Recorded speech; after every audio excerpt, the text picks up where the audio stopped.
Hi, my name is Scott Gibson with Beneath the Surface. I'm here with Brent Cook of Exploration Insights. Brent, thanks for being with us. Thank you. I want to get your take on your expectations for 2013, both gold and stocks in general. All right, so I don't really like to predict gold. I let other people smarter than me do that. So it's just an opinion, and my opinion is that I think we're going to see the U.S. stock market do better, the U.S. economy do better, and employment numbers do better in the States. Those are probably negatives to the gold price, but on the other side, we're seeing global currency devaluations, including in the U.S. So I expect gold to be more or less range-bound.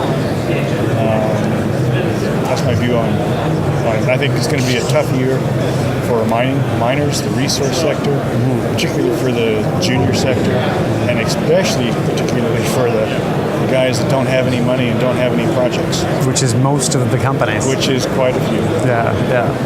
And that said, so gold price being range-bound, that makes it more of a drag for these various different companies. They don't have a lot of cash. They're all looking for cash, trying to raise money right now. Where would you be looking to put your money? I know your publication is "This is what I'm investing in," but what are the types of companies that you're looking for?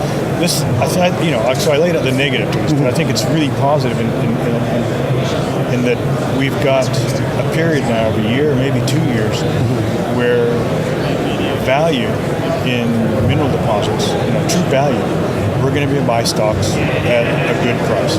But it's got to be very, very selective. We're not going to, there's no more dumb money left in this sector for the most part. So you've got to be very, very careful with your due diligence, know what something's worth, or know what something might be worth. And if you're looking at a junior company, I think it's really critical that you understand, that they understand what they're looking for, what it looks like in terms of deposit, tons, grade, capital cost, mining cost. You need to have all those answers before you even drill a hole so that you can evaluate that drill result against what it's going to take to make money. Yeah. Does that make sense? That does make sense. And that's sort of looking at, in terms of what used to be the case is all boats would float. The gold price would move up, all the stocks would start to move up together. We've had a 2-year pullback here. Going forward, what you're saying is it's a stock picker's market. There's going to be select companies that will be able to have moments where they add true value. But for the vast majority, it's going to be a tough slog out there. I think so. I don't see where the new money is going to come from.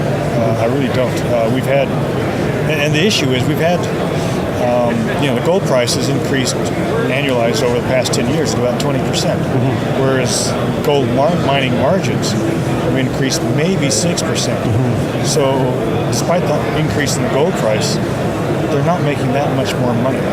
And that's the real issue, and that's what's turned off a lot of investors who initially got, institutions, funds, that's where they got into this, because the gold price was going up. They didn't factor in and realize that so is the cost of the production going to go up. So I don't see where the new money is coming from, given that's the situation. And do you see a particular sector that holds more value than another? Gold, silver, base metals, industrial metals? I think given what I think the global economy is, kind of improving, China's doing fine. Yeah.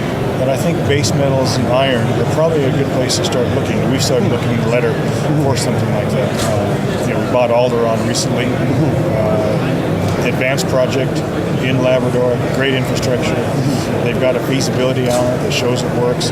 They've got a Chinese partner in there who is going to fund a lot of it in offtake agreements. So that's the stage you want to look at in terms of base metal and iron deposits. Those, I don't think, exploration is going to be a lot tougher. I think exploration stories, I'm watching the lots. I know what it looks like on the ground, and I know what I need to see in a drill hole or a trench to tell me it's working.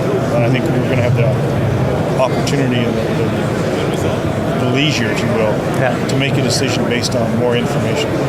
Yeah, we'll be able to wait until after the drill holes come out, evaluate them. Maybe we only get a day, but still evaluate them that day, and then make an investment decision and not have to own it leading up to it. I think so. Yeah, I would agree, definitely. And what are some of the other companies you like, maybe in the gold space? Belo Sun is one we own. Great deposit, over 6 million ounces all in at 1.7 grams in Brazil. Good location, good infrastructure, good continuity. That's what you always look for, good continuity. Yeah. And I think it's a deposit that a mid-tier company should buy. Excellent. And is there any other companies you want to make, you want to mention, or comments you want to make? Well, another company we own is Midas Gold. Similar deposit, actually, about 6-7 million ounces, 1.7 grams in central Idaho. Good deposit, good team. It's a permitting issue.